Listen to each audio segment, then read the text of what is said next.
on a cloudy and cool Thursday morning in Northeast Ohio.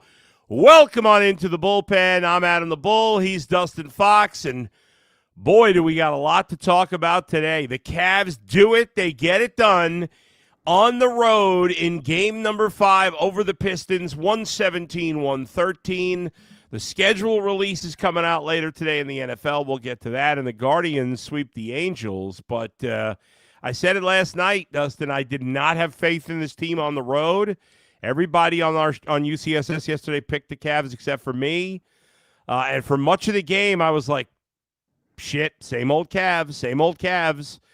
When, you know, the Pistons built up that big lead. And then in the fourth quarter, first 2 minutes, the Cavs are up by 4.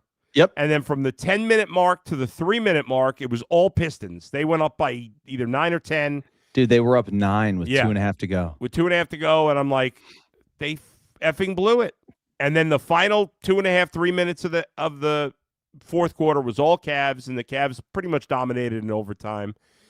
And that's that. So kudos to the Cavs. I wanted to believe. I didn't, and now I do. Impressive victory. Dude, so last night, you know, I had a big tennis match, and the tennis center I was at, they have like this upper deck, and like they have a TV, so the guys were all watching the game while we were playing my match. Oh wow! And like we hear them cheering and then booing and back and forth, and I'm yelling. We're playing, and like it's a 2-hour match, it's a grind, and I'm like, "What's the score?" You know, the Cavs. Yeah, and we're going to overtime. I'm like, oh my god. Yeah. But they were just, you know, so I get home from my match and end up watching it all back. I knew they won, but I watched the entire game back. I was up till like 3 o'clock in the morning last night watching the entire thing, you know, trying to figure out what the heck happened. I couldn't believe the end. I mean, like, because I knew that they came back and obviously forced the overtime and whatnot. But my God, just incredible. Some big shots. Max Strus. Oh, my God, Max Strus. He was great. This is why you're a Cavalier, buddy. Yeah, that game right there was why we signed that dude. That was why we took our time to get him back on the court, which is why we didn't rush him with the foot. And everyone's like, what's going on? This is why, because we need him in the playoffs. And like, dude had 20 points, 6 freaking 3-pointers. Dude, come on. Yeah. And 8 rebounds. Yeah, great point. And his defense was unbelievable. Yeah, he really worked hard on the defensive end. And, you know, for all the shit we've given, and especially I've given James Harden, and there was a stretch of time in the first half where I was like, oh, he's terrible. Like right at the end of the first half, he had like 2-3 really bad turnovers. But he kind of kept him in the game when other guys were struggling, because Donovan didn't really have a particularly good offensive game. I mean, he scored in the fourth quarter. But James Harden made some big buckets. He filled up the stat sheet in this one. So did Mobley. I mean, Harden finishes with 30 points, 8 boards, 6 assists. Now, 6 turnovers is a lot. It's not good, but he more than made up for it. Again, 38, 6 assists, 3 blocks. That was big. And Evan Mobley, again, 19 points, 8 rebounds, 8 assists, and 3 block shots. And Jared Allen had 16 and 10. You mentioned 10, Strus. Yep. You know, they cut down the rotation. It was basically 8 guys that played. You know, Tyson played a couple of minutes, but really it was 8 guys. And I think we'll see the same thing in game 6. You're going to see those 8 guys, you know, Schroeder, Strus, and Merrill getting the minutes off the bench. Unless something weird happens with fouls or whatever. But it was just a good effort all around. You know, Dean Wade has his Dean Wade line. He doesn't take any shots. He plays good defense. Plays good defense. Boards. 6 rebounds. Yeah, and he did play good defense. I'll give him credit. It was very noticeable to me because when the Pistons went cold in those final, the Pistons needed like 1 bucket. They just couldn't. They didn't even. The Cavs defense in the final 3 minutes of regulation, and really into the first couple of minutes of overtime, was outstanding. And they had no easy shots. There were shot clock violations. It was unbelievable. The Cavs, who really, you know, were playing okay until those final 3 minutes, they just locked it down across the board defensively, and the Pistons couldn't do anything. No, they could not. And I got to tell you, it was so fun to watch those fans leaving the arena with 3 seconds to go on the clock. What was weird to me is there were fans leaving with like 30 seconds left. The game was not over. No. You know, James Harden misses. Remember, with like 20-something seconds left, I don't remember exactly how much time. The Cavs were up 2, and Harden was at the line, and he makes the first free throw, and then he misses the second and got his own rebound. If he doesn't get that rebound, it's a 3-point game with 20 seconds left. I know the Pistons played terribly down the stretch, but you never know. And I couldn't believe fans were leaving in that situation. That was crazy. Yeah, it was definitely odd to see that, but I was happy to see it because I told you the story about how I was at game 2, and how the fans were just like total a-holes to us after the game, and just so cocky. Yeah. How about you lost 3 in a row? Yeah, I don't think they're very cocky right now. So impressive what the Cavs have done, getting off the schneid. I'm not to cut you off. No, go. But like this never happens with our teams. Like typically we just like go off with a whimper. Yeah. Like 0-2, like, we could have easily lost game 3 where they had the lead with a minute to go. Yeah. In game 3.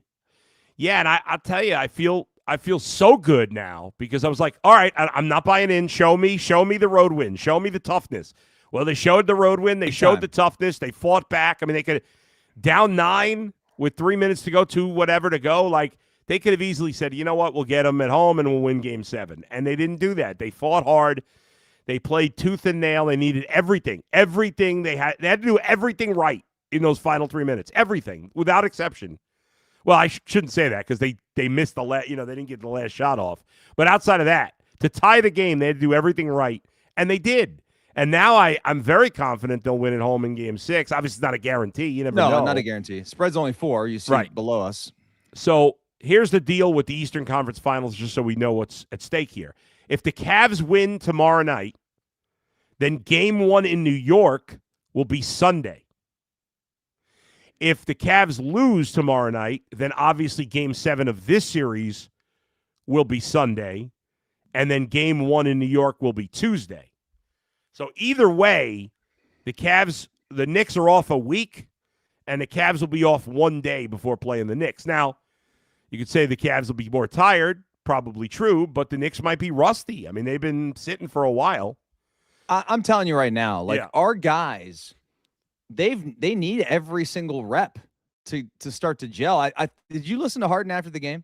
I did not. I didn't. He was great. He was great. Like he really, really kind of gave me some like little bit of chills. Like just kind of thinking about how special it is to see. He's like, I've been here 2.5 months, guys. Like, he's like, I'm just learning how to be the number 2 guy and how to play off of Donovan. And he talked about how Donovan went off in obviously game 4. Yeah. And how amazing that was. And he's like, I'm just trying to figure out like how to like stay in my lane and get guys with shots. And also I've got to be a playmaker at times too. He had 30 points last night, obviously. Yeah.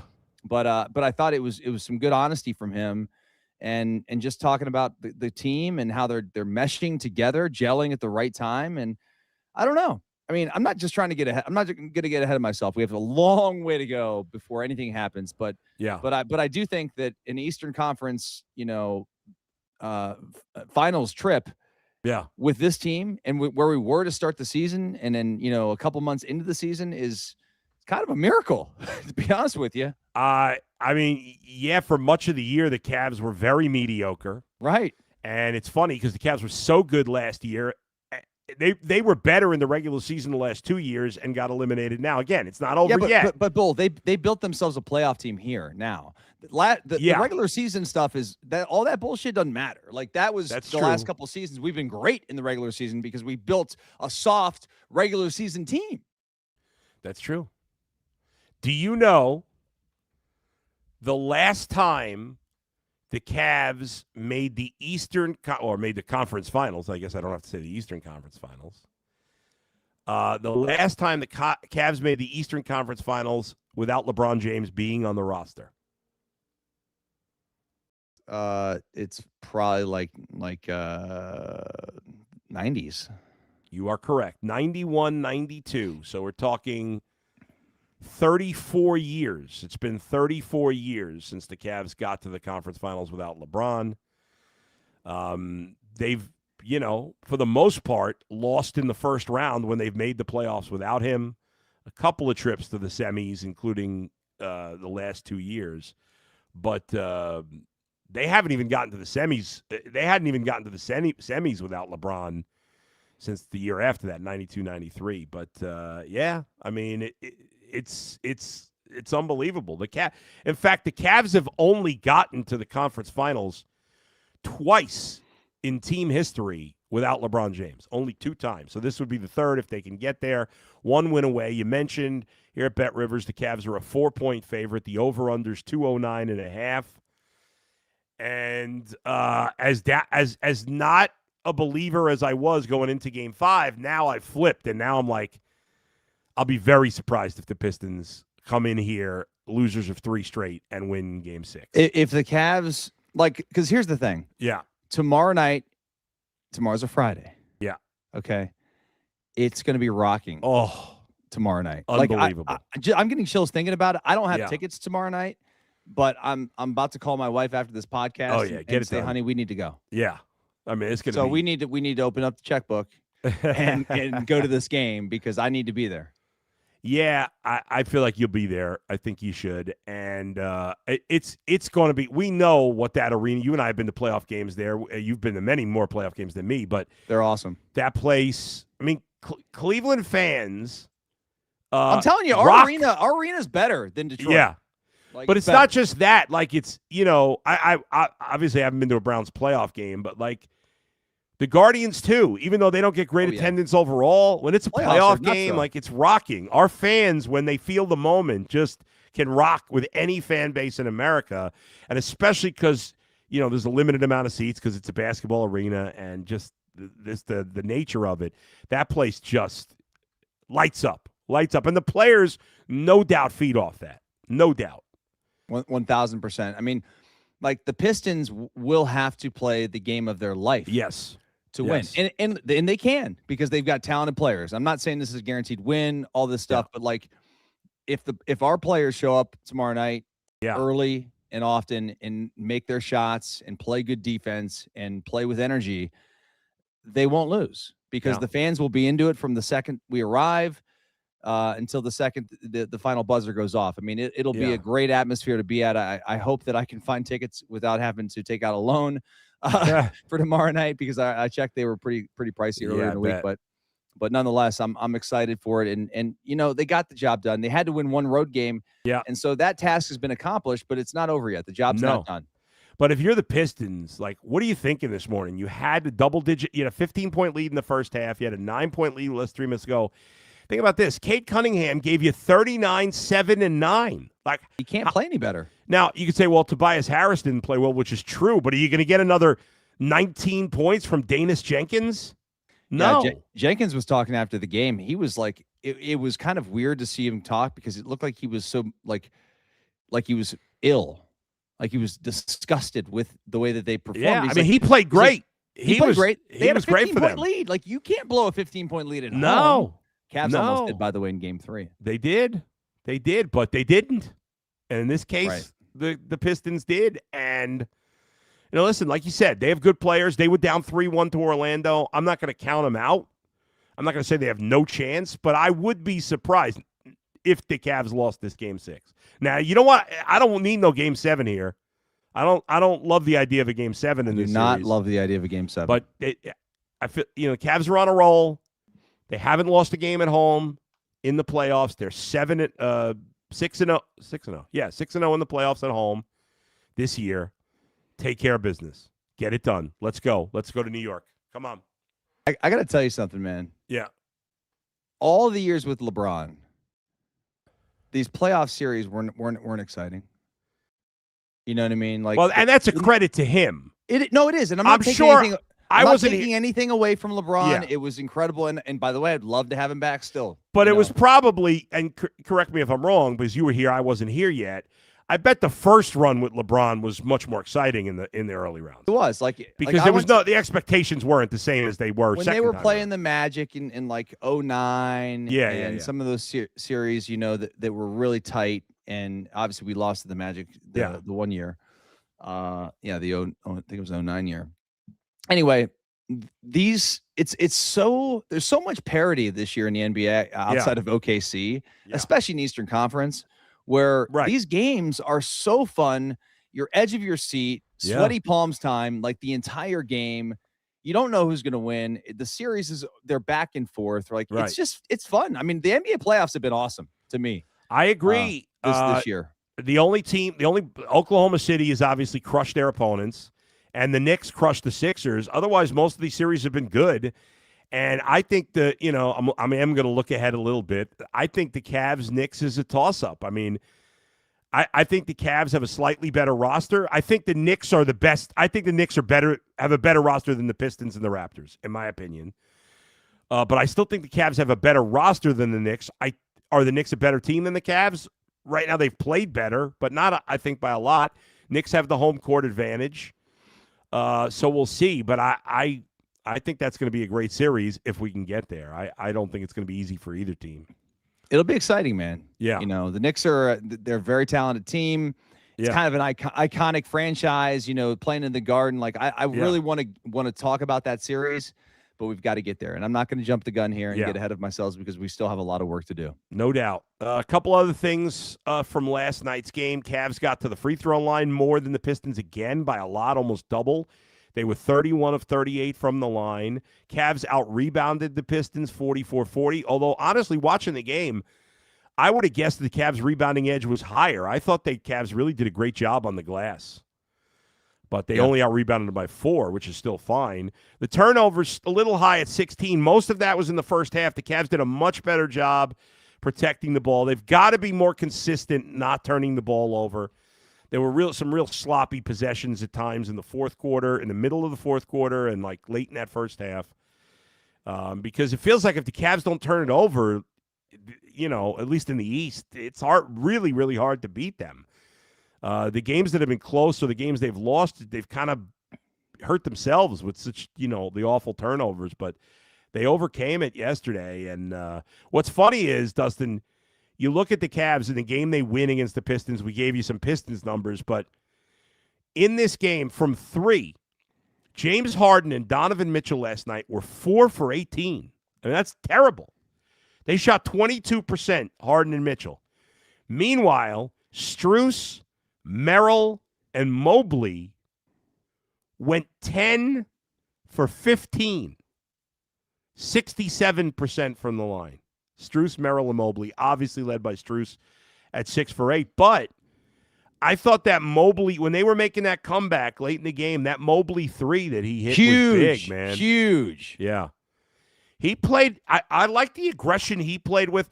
How about when he missed that one, shot? It was a nice pass, I want to say, from Donovan, and Mobley missed the shot, and then Allen just put it back for a dunk. You remember that play? When down was the that? stretch? I don't remember exactly when, but it was in that stretch in the fourth quarter. Yeah. Okay. And it was just like, that was like that was like Jared Allen, fuck this shit. I'm slamming this shit. I'm not soft. Let's go. I like that. I like Jared Allen. I like Evan Mobley. I want to see the toughness from them and the fight and the grit. And we saw it last night, and it was so nice to see. I also enjoyed the post-game press conference here. Listening to I sat there, I was watching SportsCenter last night, and they're playing some of the clips, and JB Bickerstaff's talking, and I just closed my eyes, and I said, thank you, Lord, that this guy's not my coach anymore. It's so funny because after the second game, we're like, JB's out coaching him. Yeah. And that has really turned around. He's king of excuses, man. Yeah, I still think he's done a really good job. I'm not taking anything away from him. I just don't want him to be my coach anymore. No, that's fine. I don't know that I love Kenny Atkinson either, but I'll take him right now. Let's see some comments from the fans here because we got a lot of them, so we'll get to some of them. St. Dre, let's go Cavs. Chairman of the board, Cavs got to continue to play a physical brand of basketball on the offense and defense. No doubt about it. Mark F. Buckeye guy. Good seeing Sam Merrill hitting threes. Yeah, he was playing with a lot of confidence. And I thought that, and I know Schroeder and Merrill, the box score doesn't look amazing, but I thought all 3 guys, they're key bench guys, Schroeder, Strus, Merrill, I thought all 3 gave quality. There was nobody of the 8 guys that played for the Cavs. Again, I'm leaving out Tyson, who played 3 minutes and almost got into a fight. I think all 8 guys that played contributed. Like, nobody played poorly. Of the 8 guys that played legit minutes, I don't have a complaint about any of them. And I think that's great, obviously. Sam Merrill did not get the 12.5 points that Tyvis Powell said. That's true. Guaranteed. Yeah, I mean, he gave him solid minutes, but no, he was certainly not the key to the game at all. Hit a couple nice threes. Yeah. Big threes. I mean, the key to the game was Max Strus. If you look for the X factor of the game was Max Strus. Let me just tell you one other thing about Max Strus. Yeah. I noticed this. I at the end of the game in regulation and in overtime, like just watch him. Don't watch anybody else. Just watch him. Yeah. You'll get tired because he doesn't stop. Like I know he's a veteran and he's probably not the most athletic. I mean, he's an athlete, you know what I mean? But he's probably not the most athletic guy, but he is running around like a chicken with his head cut off, dude. Like he is an animal on the court. Like great effort. He hits the three and then he's like pressing full court. Like dude's like smacking the floor. Yeah. And it's like Hoosiers. Yeah. I love that. I absolutely love his intensity, effort. I love the intensity and effort from him. I love it from Merrill. I love it from Schroeder. I love the intensity from the bigs in this game.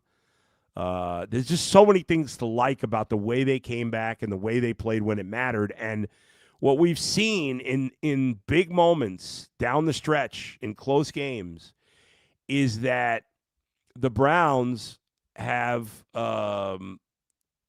double teamed their best player, right? And there's nobody else you're afraid of. Like, I know Tobias Harris is a nice player, didn't have a great game, and Jenkins did have a great game. But the Cavs double-teamed Cade Cunningham, and nobody else could make a bucket. And in a big spot, you got to do that every time because he's so far and away their biggest threat. You can't let him beat you. But and in the end, again, he scored 39. Like, how much more can Cade Cunningham do? And it wasn't enough because they needed him to score 41 or 43 or 45, whatever. And if Danis Jenkins is going to get 19, okay, good luck with that. I don't see that happening again. But even if he scores 12 and then Harris gets 19, well, who else are they getting it from? Because Duran's been a zero, and I mean, he's done nothing. Not really. I mean, not offensively. No. I mean, at the end of game one, he had those like 3 dunks in a row that gave them the lead, and I was like, he's so impactful, and he hasn't done shit since game one. He has not. Certainly nothing since game two. So it's awesome. All right, let's spend a few minutes on a couple other things. Tonight is scheduled release day in the NFL. There was already, there's things leak. You don't know what's true, what's not. As of now, no official leaks on anything Browns related, but there was a post this morning that said that the Browns, Tyvis sent this to us. I don't know if this is true or not, but it came from, let's see. This came from somebody named Ozzy NFL on Twitter, who supposedly has had a good track record with breaking the schedule. It says, Week 1, Browns at the Jaguars. Now, again, that's not been confirmed, but there you go. I also saw a report that the Ravens and Bengals are playing Thursday night football in Cincinnati on New Year's Eve. Ooh. Again, I don't know if that's true or not, but that's a rumbling. But I haven't. Have you seen anything else about any of the other Browns games? Honestly, I woke up this morning. Yeah. I took the trash out, and here I am with you. There you go. I haven't really looked at anything. Here's what I've seen that's just popped up this morning. Whether you're interested, it's not Browns related. Jordan Schultz just reported the Jets will be at Tennessee in Week 1. So Robert Saleh will, in his Titans debut, will host his former team, the Jets. The Bears and Lions will play the first Thanksgiving Day game. And they've played each other on Thanksgiving, obviously, a lot. So that game will be in Detroit. So I think that's all I've seen this. Oh, the Panthers hosting the Bears in Week 1. The Chiefs, the Thanksgiving night game, Chiefs at Bills. That's a lot of fun. Thanksgiving night. Chiefs at the Bills. Thanksgiving night. Chiefs at Bills. Yeah, assuming both quarterbacks are healthy. That should be a great game. Ooh, I guess I'm going to be in Buffalo on Thanksgiving night. Yeah, there you go. That'll be a fun one. So looking forward to that. Looking forward to seeing the rest of the Browns schedule as it pops up today and then gets officially released tomorrow. By the way, I did see also a report for those who may be interested in such things, especially if you're a fantasy football guy. Malik Neighbors now expected to be ready for week 1. And finally, the Guardians sweep the Los Angeles Angels. The Guardians have dominated the Angels in Cleveland for a while now. A 3-game sweep, 7-2, 3-2, and yesterday they win 4-2, so they allowed just 6 runs in the series. Parker Messick, another very good performance, 6 2/3, 2 runs, 7 base runners, 7 Ks. His ERA is 2.35. Cade Smith is really rounding into form after a slow start. Both he and Sobrowski were great. They faced 7 batters between them, 6 strikeouts. Sobrowski walked 1, but Cade Smith 1-2-3 with the strikeouts. Angel Martinez in the leadoff spot with a home run, his 7th of the year, and you wonder if the Guardians consider leaving him there. He's playing really well. Stephen Kwan's struggling. Kwan was out of the lineup yesterday, and we'll see if Kwan comes back in the lineup and hits lower. I would drop him and move up Martinez and/or Bazana. By the way, Bazana, who got off to also a slow start with the Guardians first couple of days, maybe week, 2 for 4 yesterday. He's got his OPS up to 718, which is league average at this point. He's got a 407 on base, which is elite. It's early. But he's off to now a pretty good start. So good series after they lost 2 out of 3 to the Twins. They take 2 out of 3 from the Angels, and now it's the what the hell do they call it? The what Cup? The Lake Erie Cup? I can't remember what it's called when they play the Reds. Oh, is the Battle of Ohio? Yeah, but they have like a name. There's like a trophy or something. I don't which know, is silly, man. but they're home for the Reds. The day off today, and 3-game series with the Reds starting tomorrow. Tanner Bybee will go against Andrew Abbott on Friday. Gavin Williams, who's had 2 bad starts in a row, he needs to bounce back. Good pitcher to do it against Chris Paddock, who they just signed. The Reds. He had been cut by Miami, and he's terrible. And then Joey Cantillo against Brady Singer on Sunday before the Guardians go on a road trip. 4 games in Detroit and 3 games in Philly. And, of course, no Tarek Skubal for the Tigers in that one. Thanks to everybody for joining us today. Thanks to Drew and Ernie for producing today. Stick around. I'll be on UCSS later today. And I'll be on UCSS tomorrow. We'll obviously have some schedule breakdown. We'll do more of that on the show. Game 6 preview on UCSS tomorrow as well. That's right, for big Game 6 on Friday. And then I'll be on live after Game 6, and I'll be on live Sunday, either after Game 7, hopefully not. But more hopefully, I'll be on after Game 1 of Cavs-Knicks on Sunday. Either way. Thanks, everybody, for joining us today. If you haven't done so already, please hit the subscribe button. Check out podcast I did with Greg Cosell. Some really interesting stuff. We'll have some clips on UCSS today. It's available through Bet Rivers in the bullpen. And Dustin, I'll talk to you next week. Yeah, man. Have a great show, great weekend. Go Cavs. All right, go Cavs. We'll talk to you next time right here in the bullpen with Bull and Fox on Bet Rivers. Thanks, everybody.